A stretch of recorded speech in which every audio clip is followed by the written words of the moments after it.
معك حفلة waxaanu u talagalnay laba qaybood baan ugu talagalnay qaybta koobaad waxa weeye inaanu shahaadooyinkii dhammaynta macadka aan guddoonsiino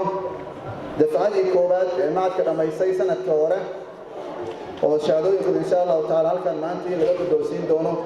shahaadooyinkii dugsiga sare ee qaateen ee dawliga ahaa shahaadadaasi waxay ka soo baxday dowladda Soomaaliyeed wasaaradda tarbiyada barbaarinta iyo waxbarashada waana shahaado u dhiganta shahaado dugsi sare waana shahaado muctarif ah oo dawli ah oo qofku meeshuu doono caalamka uu kaga baran karo takhasuska uu doonayo qaybta labaad oo aan xafladda ugu talagalnay waxa weeye aanu abaalmarinayno ardaydii kaalimaha hore ka gashay imtixaankii sanad dugsiyeedkii aan soo dhaafay 22 oo laba qaybood u qaybsan qayb macadka gelinka daba dhigato ardada yaryar u badan iyo qaybta labaad oo ardada waaweyn ah dadka waaweyn oo habeenkii wax barta oo qaybta leeliga oo habeenkii dhigta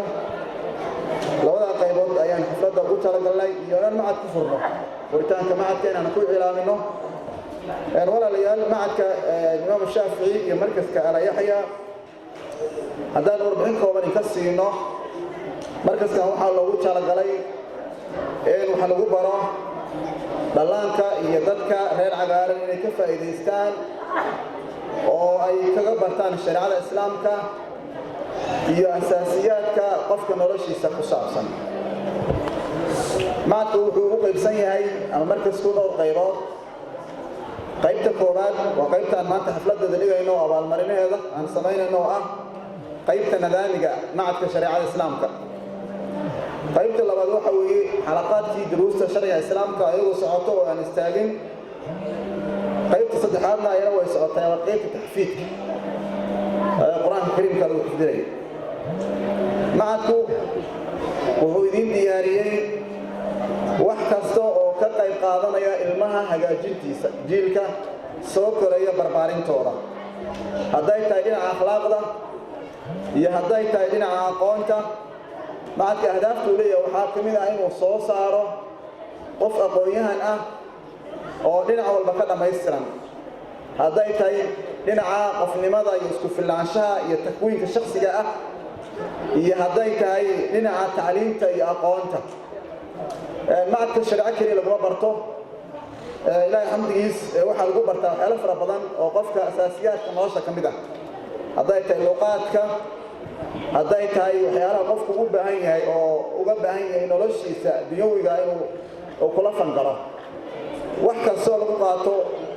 iskuulaadka nadaamiga baanu bixinaa ayadoo intaas ay dheer tahay inaanu kula dadaalna ardada inay tarbiyadooda iyo akhlaaqdooda ay aad kor aan ugu qaadno dhiirigelin badan aan u samayno xaflada loo qabto waxyaalaha ilmuhu ay ku fidnaysan yihiin ama jiilka dhallinyarada ku fidnaysan yahay xagga akhlaaqiyaadkana aan runtii aad uga dagaalano salaada iyo cibaadaadkana lagu kontaroolo ilaahay baa hagaajin karee inaanu hagaajino ayaanu ku dadaalna insha Allah waxaan soo kordhinay intii aan joognay sanadkan inaanu maadooyinkii hadday tahay dhinaca shariicada iyo hadday tahay dhinaca kale oo aanu tilmaamno maadiga intaba inaan kor u qaadno si aan u helno arday dhammaystiran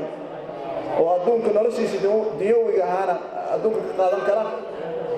cilmiga sharciga ah iyo ukhrawiga ahaana adduunka aakhirada isugu jira ay qofku uu kaga faa'iideysan karo sadarteed waxaan soo kordhinay intaan hadda macadka joogay macallimiin baan ku soo kordhinay macallimiinta hore macallimiintaas u badan qaybta nidaamiga ama maadooyinka dunyawiga sida luqadda ingiriiska xisaabta kombiyuutarka iyo wixii la mid ah sanadkan waxaan oo qorshaysan insha Allah taala inaanu soo ziyaadino macallimiin kale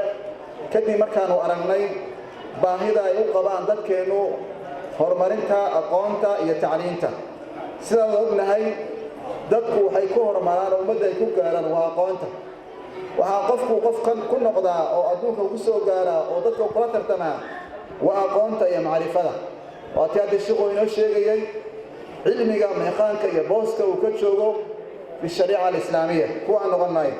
marka waxaanu idin diyaarinay waalidiinay macallimiin khubaro ah